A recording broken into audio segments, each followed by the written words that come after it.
আসসালামু আলাইকুম। আমার আজকের রেসিপি চিংড়ি মাছ দিয়ে কলমি শাক রান্না। তাই এর জন্য আমি এখানে কিছু কলমি শাক নিয়েছি এবং শাক রান্না করার জন্য একটু বড় সাইজের করে কেটে নিয়েছি। যে এটা কিন্তু রান্না করব, ভাজি না। যদি ভাজি করতাম তাহলে কিন্তু আরও ছোট ছোট করে কেটে নিতাম। আর এগুলো আমি কেটে খুব ভালোভাবে ধুয়ে পরিষ্কার করে নিয়েছি, যাতে এতে কোনো ধরনের পোকা ময়লা কোনো কিছুই যাতে না থাকে, একদম ফ্রেশ। তো আমি কিভাবে রান্না করি চলুন দেখে নেওয়া যাক। চুলা একটা প্যান নিয়েছি, এটা গরম হয়ে গেছে অনেকটা। এখন এতে দিয়ে দিচ্ছি পরিমাণ মতো তেল। আর শাকে একটু তেল আমি বেশিই দেই। এর কারণ হলো যে শাকে বেশি তেল দেওয়ার যেতে শাকের যে পুষ্টিগুণ সেটা পুরোপুরি থাকে, কমে না। তো অনেকেই হয়তো শাকে দিয়ে দিলাম পেঁয়াজ। যা বলতেছিলাম তা হলো যে শাকে তেল কম দেয় কেউ। শাকে আসলে তেল কম দেওয়া ঠিক না, এর কারণ হলো তাতে শাকের পুষ্টিগুণ অক্ষুণ্ণ থাকে না। আর সাথে দিয়ে দিচ্ছি চিংড়ি মাছ।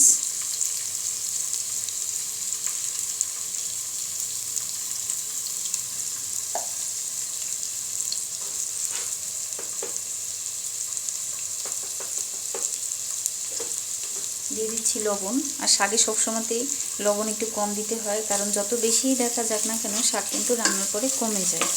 তাই এখন পেঁয়াজ এবং চিংড়ি মাছগুলো আমি একসাথে একটু ভালোভাবে ভেজে নিব। এর কারণ হলো চিংড়ি মাছ থেকে খুব সুন্দর ফ্লেভার বের হবে। এখানে অনেক শাক মনে হতে পারে, কিন্তু এখানে অনেক শাক না, এখানে অল্প শাক। রান্না করলে একদম অল্প হয়ে যাবে, 2 থেকে 3 জনের হবে, এর বেশি হবে না। তো যারা শাক পছন্দ করেন তারা এইভাবে কলমি শাক রান্না করে খেতে পারেন। আর রমজানে তো আরও ভালো হয়, একটু শাক সবজি খেলে শরীরে যে পানির পরিমাণটা কমে যায় এই গরমে, সেটা ঠিক থাকবে। তো এভাবে করে আমি মাছ এবং পেঁয়াজ খুব ভালো করে ভেজে নিচ্ছি। আর চিংড়ি মাছ দিয়ে আমি যেই তরকারি রান্না করি তাতে আমি রসুন দিই না। এর কারণ হলো রসুন দিলে রসুনের যেই গন্ধ, তাতে চিংড়ি মাছের যে সুন্দর একটা ফ্লেভার আছে সেটা থাকে না। তো অনেকেই হয়তো রসুনটা পছন্দ করেন চিংড়ি মাছের সাথে, তো তারা দিতে পারেন, আমার কোনো সমস্যা নেই। আমি এভাবে রান্না করি যে আমি চিংড়ি মাছের কখনো রসুন শাকে দেই না। ক্ষেত্র বিশেষ হয়তো দেয়া যেতে পারে, কিন্তু সবসময় আমি দিই না। এভাবে করে একটু ভেজে নিচ্ছি, সাথেই থাকুন। ভাজা হয়ে গেছে, এখন এর ভিতরে দিয়ে দিচ্ছি হালকা একটু হলুদ। এখানে সামান্য হলুদ দিব, জাস্ট একটু হালকা কালার করার জন্যে।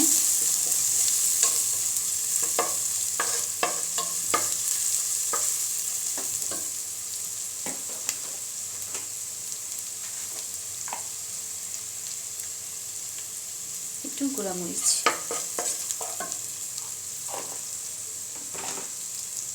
এগুলো আমি খুব ভালোভাবে একটু ভুনে নিচ্ছি, যাতে মশলার যে গন্ধ আছে সেটা খুব ভালোভাবে চলে যায়।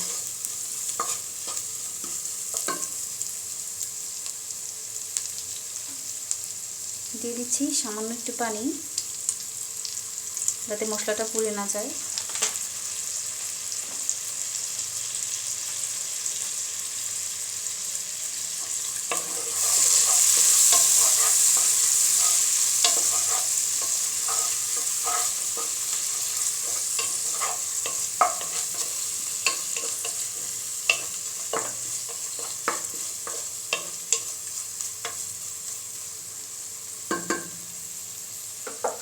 এখন আরেকটু মশলাটা ভুনে নিতে হবে, কারণ একটু পানি আছে।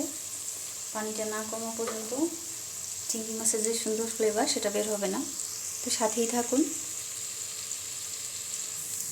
মাছ এবং মশলা খুব ভালোভাবে ভুনা হয়ে গেছে, যে খুব সুন্দর ফ্লেভার বের হয়েছে। এখন আমি শাকগুলো দিয়ে দেবো এর ভিতরে।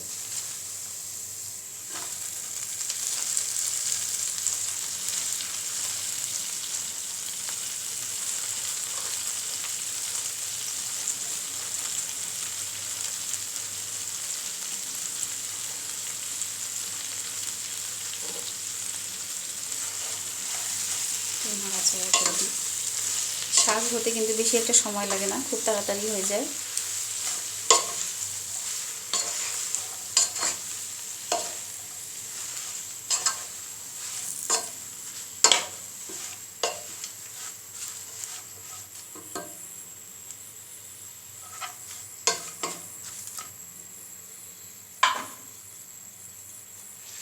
সামান্য একটু পানি দিব, কারণ শাক থেকে কিন্তু পানি বের হবে। এখন ঢাকনা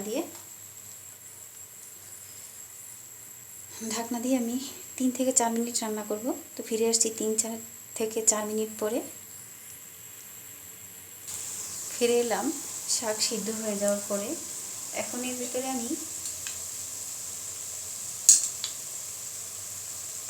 দিয়ে দিচ্ছি একটু মরিচ। এটা বোম্বাই মরিচ বা নাগা মরিচ, যেই যা বলেন না কেন, এটা ফ্লেভার কিন্তু অসাধারণ, এবং এটা শাকে দিলে এটা শাকের টেস্ট অসাধারণ আকারে পরিবর্তন হয়, আর এত সুন্দর হয় খেতে যে না খেলে আপনারা হয়তো বুঝতে পারবেন না। তো এইভাবে আপনারা বাসায় রান্না করে খাবেন। এখন আমি এটা ঢাকনা দিয়ে ঢেকে রাখবো। আর শাক কিন্তু হয়ে গেছে। আর আমি দেখিয়ে দিচ্ছি, এই যে এই মরিচ, এটা তো অনেকেই যারা বাংলাদেশি তারা চিনতে পারেন। এটা পাকা, আর কাঁচাটা আমার কাছে নেই, ওই জন্য আমি পাকাটা দিয়েছি। আর পাকাটা কিন্তু অনেক বেশি ফ্লেভার হয়, ঝালও একটু বেশি হয়। তো শাক হয়ে গেছে, খুব সুন্দর ফ্লেভার বেরিয়েছে। এভাবে আপনারা বাসায় রান্না করে খাবেন। কেমন হয়েছে আমাকে কমেন্ট করে জানাবেন।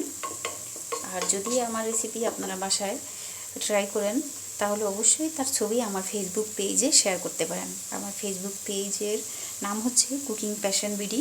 এখানে আপনারা আমার যে কোনো রেসিপি যদি বাসায় ট্রাই করেন সেগুলো শেয়ার করতে পারেন।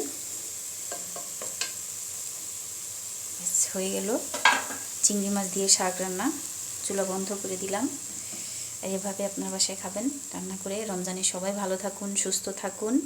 সুস্থ স্বাভাবিক অবস্থায় যতগুলো রোজা আছে, যারা মুসলমান আছেন সবাই সে রোজাগুলো রাখুন। আল্লাহ হাফেজ। ফিরে আসছি নতুন কোনো রেসিপি নিয়ে। আর এভাবেই আমি বাসায় রান্না করি, আপনারাও ট্রাই করবেন, অবশ্যই ভালো লাগবে। আল্লাহ হাফেজ।